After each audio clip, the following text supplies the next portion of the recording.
Assalamualaikum warahmatullahi wabarakatuh. Selamat datang dan terima kasih kepada teman-teman yang telah menyempatkan waktunya untuk menyimak video seminar proposal pada hari ini.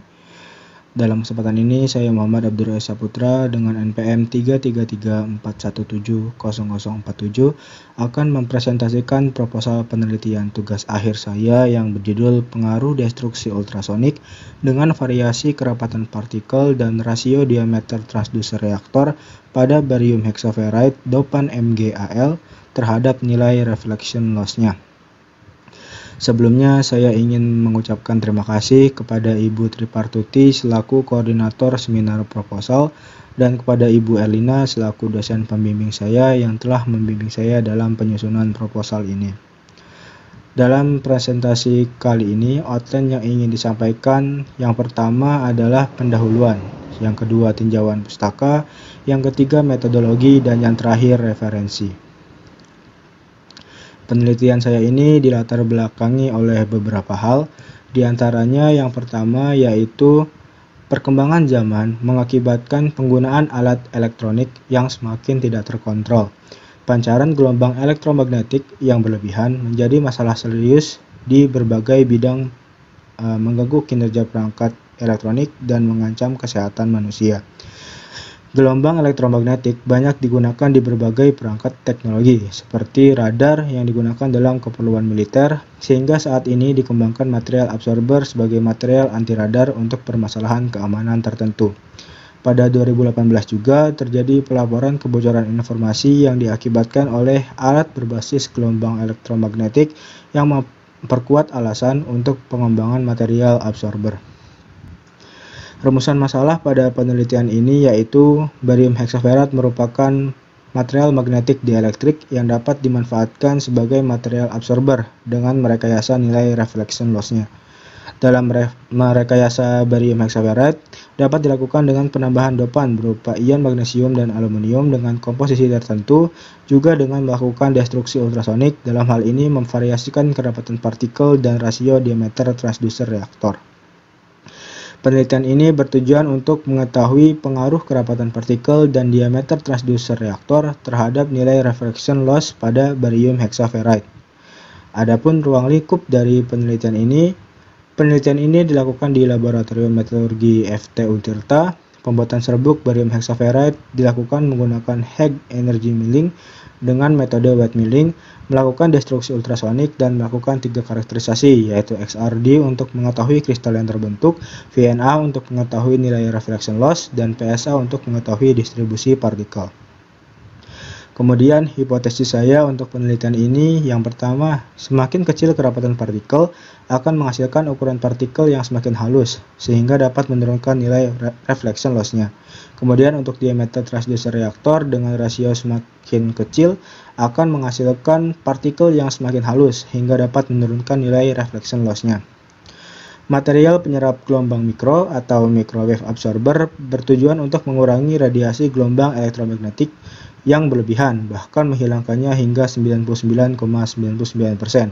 Akan tetapi dalam bentuk komponen tunggal, material microwave absorber memiliki beberapa kelemahan seperti pita absorpsi yang sempit, redaman pantulan yang lemah, lapisan yang relatif tebal, dan diperlukan kepadatan yang tinggi. Kelemahan-kelemahan ini dapat diatasi dengan mengkombinasikan material microwave absorber dengan material-material lain. Dalam hal ini mengkombinasikan barium hexaferrite dengan magnesium juga aluminium. Menurut mekanisme penyerapannya, material absorber dibagi menjadi 3, yaitu resistif, dielektrik, dan magnetik. Absorben tipe resistif menyerap gelombang elektromagnetik melalui interaksi dengan gelombang elektromagnetik. Tingkat penyerapan tipe resistif tergantung pada konduktansi dan permisivitas material. Absorben tipe dielektrik menyerap gelombang elektromagnetik melalui kehilangan rileks polarisasi seperti barium titanat dan keramik ferroelektrik. Yang terakhir, absorben tipe magnetik menyerap gelombang melalui kehilangan resonansi dan histeresis seperti pada ferrite. Barium hexaferrite sendiri diklasifikasikan ke dalam material absorber tipe magnetik, di mana hexaferrite sendiri diklasifikasikan dalam 6 kategori. Yang rumus kimianya dapat dilihat pada slide berikut, di mana Me adalah kation divalen dari deret transisi pertama seperti nikel, kobalt, seng, dan magnesium. Barium hexaferrite memiliki struktur kristal hexagonal close pack atau HCP dengan parameter kisi A sama dengan 5,89 Armstrong dan C sama dengan 23,19 Armstrong. Pada dasarnya, barium hexaferrite merupakan salah satu magnet kuat atau hard magnet, tetapi memiliki potensi untuk dijadikan material absorber dengan cara merekayasa material tersebut dengan menambahkan unsur-unsur lain seperti magnesium dan aluminium untuk menurunkan nilai reflection loss, sehingga menjadi material soft magnet yang dapat digunakan menjadi material absorber. Material penyerap gelombang mikro atau microwave absorber telah dikembangkan sejak lama. Pada tahun 2014, telah dilakukan rekayasa BHF dengan dopan mangan dan titanium dengan metode mechanical alloying dan dilakukan destruksi ultrasonik. Penelitian ini menghasilkan reflection loss mencapai minus 25 desibel. Pada tahun 2015, dilakukan rekayasa BHF dengan menggunakan metode kopresipitasi disertai dengan ultrasonik, menghasilkan distribusi rata-rata ukuran partikel mencapai 97 nanometer. Pada tahun 2016, dilakukan rekayasa BHF dengan dopan aluminium dan krom dengan metode sol gel yang menghasilkan penurunan saturasi dan kekuatan magnet. Pada tahun 2017, dilakukan rekayasa BHF dengan dopan magnesium dan aluminium dengan metode mechanical alloying dan mendapat nilai reflection loss mencapai minus 36,4 desibel. Pada tahun 2018, dilakukan rekayasa BHF dengan dopan mangan dan titanium dengan metode mechanical alloying yang disertai destruksi ultrasonik, menghasilkan ukuran kristal hingga 18 nanometer. Pada tahun 2019, terdapat rekayasa BHF dengan dopan magnesium dan aluminium dengan metode kopresipitat yang menghasilkan reflection loss hingga minus 63,85 desibel dan minus 58,6 desibel. Pada tahun 2020, dilakukan rekayasa BHF dengan dopan mangan dan titanium dengan metode mechanical alloying yang disertai destruksi ultrasonik. Penelitian ini menghasilkan reflection loss hingga minus 19,75 desibel. Dari perkembangan material microwave absorber ini dapat dilihat bahwa penambahan magnesium dan aluminium memiliki nilai reflection loss yang lebih rendah. Dalam membuat material microwave absorber dilakukan sintesis material. Sintesis material absorber secara umum dapat dilakukan dengan dua metode, yaitu bottom up dan top down. Metode top down dikenal dengan metode fisika, merupakan sintesis nanopartikel dengan cara memecah padatan logam yang berbentuk bulk menjadi beberapa partikel kecil yang memiliki ukuran nano. Material dapat diklasifikasikan menjadi nanopartikel apabila memiliki ukuran partikel di bawah 100 nanometer. Metode bottom up dapat disebut sebagai metode kimia karena sintesis nanopartikel dengan membentuk partikel-partikel nano dari beberapa bahan prekursor dengan melibatkan reaksi kimia sehingga dihasilkan material lain yang berbentuk nanometer. Dalam sintesis material absorber, terutama BHF dengan cara bottom up, sering digunakan metode sol gel, soft thermal, dan kopresipitat, sedangkan top down menggunakan metode mechanical alloying. Masing-masing metode memiliki kekurangan dan kelebihan masing-masing, seperti sol gel memerlukan waktu dan biaya yang cukup besar, tetapi homogenitas sangat baik. Untuk soft thermal merupakan metode yang sangat kompleks, tetapi dapat menghasilkan struktur yang unik, seperti nanorods dan nanocluster. Untuk metode kopresipitat, pada penelitian sebelumnya dapat menghasilkan nilai reflection loss yang sangat rendah, tetapi metode ini memiliki beberapa kekurangan, yaitu banyaknya parameter yang perlu dijaga, serta metode ini merupakan metode kimia yang akan menghasilkan limbah. Sehingga dilakukan metode mechanical alloying, walaupun dibutuhkan energi yang cukup besar, tetapi metode ini merupakan metode yang efisien, simple, tentunya bebas limbah. Pada penelitian ini, metode mechanical alloying diiringi dengan destruksi ultrasonik diharapkan menghasilkan nilai reflection loss yang mendekati metode kopresipitat, bahkan melebihinya. Sonikasi merupakan metode pemberian gelombang ultrasonik dengan frekuensi sekitar 20 kHz yang bertujuan untuk menciptakan propagasi gelombang. Sonikasi memiliki prinsip kerja dalam bentuk siklus kompresi dan ekspansi. Siklus ini menciptakan gelombang kaviti yang memiliki kecepatan sangat tinggi, hingga 400 km per jam. Dan ketika gelombang kaviti ini hancur, akan menghasilkan temperatur lokal yang sangat tinggi, mencapai 5000 Kelvin dan tekanan yang mencapai 1000 atmosfer. serta laju pendinginan yang sangat cepat, hingga 109 Kelvin per detik.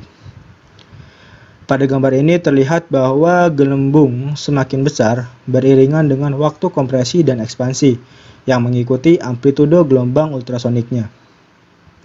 Jika gelembung tersebut pecah dan terdapat partikel atau ion di sekeliling gelembung, maka akan terjadi tumbukan antar partikel dan ion yang menghasilkan dua keadaan, yaitu destruksi ultrasonik dan sonochemistry.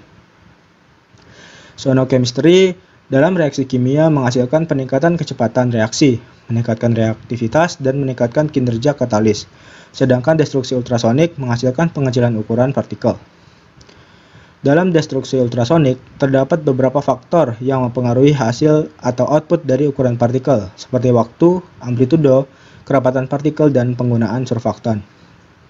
Semakin lama waktu dan semakin besar amplitudo, jika kita tinjau dari siklus kaviti, akan menghasilkan ukuran partikel yang lebih kecil dikarenakan semakin banyak gelembung kaviti yang pecah. Untuk kerapatan partikel, semakin rendah kerapatan partikel saat dilakukan destruksi ultrasonik, maka tumbukan yang dihasilkan dari pecahan gelombang kaviti akan semakin besar dibanding kerapatan partikel yang tinggi. Sedangkan penggunaan surfaktan bertujuan untuk mencegah partikel-partikel padatan beraglomerasi menjadi ukuran yang lebih besar. Dalam penelitian ini dilakukan beberapa karakterisasi dengan alat pengujian, yaitu XRD, Vector Network Analyzer atau VNA, dan Particle Size Analyzer atau PSA. XRD merupakan karakterisasi yang memanfaatkan difraksi dari sinar X sehingga dihasilkan grafik berupa 2 theta dan intensitas yang akan menunjukkan jenis struktur kristal yang terbentuk. VNA merupakan karakterisasi dengan cara memancarkan gelombang dengan panjang tertentu untuk mengetahui kehilangan refleksi atau reflection loss-nya. Particle Size Analyzer merupakan karakterisasi yang berdasarkan pada hamburan cahaya laser oleh partikel-partikel dalam sampel bergerak berdasarkan gerak Brown yang akan menghasilkan distribusi ukuran partikel tertentu. Selanjutnya adalah metodologi penelitian. Berikut merupakan diagram alur penelitian yang akan saya lakukan. Pada penelitian ini terdapat 4 tahap penting, yaitu tahap pembuatan contoh, persiapan contoh, tahap destruksi ultrasonik, dan tahap karakterisasi. Tahap pertama penelitian ini adalah pembuatan contoh dengan cara mencampurkan bahan-bahan prekursor yang telah ditimbang secara stoikiometri, yang kemudian dilakukan penggerusan menggunakan high energy milling dengan kecepatan 300 rpm selama 30 jam dalam kondisi basah menggunakan alkohol 96%. Hasil milling dikeringkan pada temperatur 100 derajat Celcius selama 6 jam. Hasil milling yang telah kering dikompaksi pada sebuah cetakan berukuran 2 x 1,5 mm untuk dilakukan sintering pada temperatur 1100 derajat Celcius selama 2 jam. Untuk menumbuhkan embrio kristal pada contoh yang diinginkan. Sampel kemudian dilakukan karakterisasi menggunakan XRD untuk memastikan fase apa yang terbentuk dan menganalisis kemungkinan adanya impuritas pada contoh yang dikarakterisasi. Tahapan kedua pada penelitian ini adalah mempersiapkan contoh berupa padatan barium hexaferrite dopan MgAl dengan X sama dengan 0,5 yang berukuran 2 x 1,5 mm yang kemudian dilakukan penggerusan ulang menggunakan high energy milling dengan kecepatan 300 rpm selama 20 jam. Contoh yang telah digerus kemudian dilakukan destruksi ultrasonik menggunakan Q-Sonica Sonicator Q700 dengan variabel tetap frekuensi 20 kHz, amplitudo 55% selama 12 jam. Contoh dilakukan destruksi ultrasonik dengan variasi kerawatan partikel dan rasio diameter transducer reaktor. Variasi kerapatan partikel 5 gram dalam 100 mili, 150 mili, 200 mili, dan 250 mili aquades dengan menggunakan gelas beker 250 mili. Variasi diameter menggunakan gelas beker 250 mili, 500 mili, dan 1000 mili dengan kerawatan partikel 5 gram per 250 mili. Setelah dilakukan destruksi ultrasonik, masing-masing contoh ditambahkan 2 tetes non-ionik surfaktan, lalu dilakukan destruksi ultrasonik ulang selama 1 menit untuk homogenisasi contoh. Proses karakterisasi contoh hasil destruksi ultrasonik dilakukan melalui 3 pengujian. Yang pertama menggunakan Particle Size Analyzer untuk mengetahui distribusi ukuran partikel, karakterisasi Vector Network Analyzer untuk meneliti serapan gelombang mikro. Contoh di karakterisasi VNA dengan X-band 8-12 GHz untuk mengetahui nilai reflection loss, koersivitas magnet, dan saturasi magnet. Karakterisasi SEM untuk mengetahui morfologi struktur kristal material. Berikut merupakan daftar alat dan bahan yang digunakan dalam penelitian ini, dan ini merupakan referensi yang digunakan dalam penyusunan PowerPoint. Terima kasih, kurang lebihnya mohon maaf. Wassalamualaikum warahmatullahi wabarakatuh.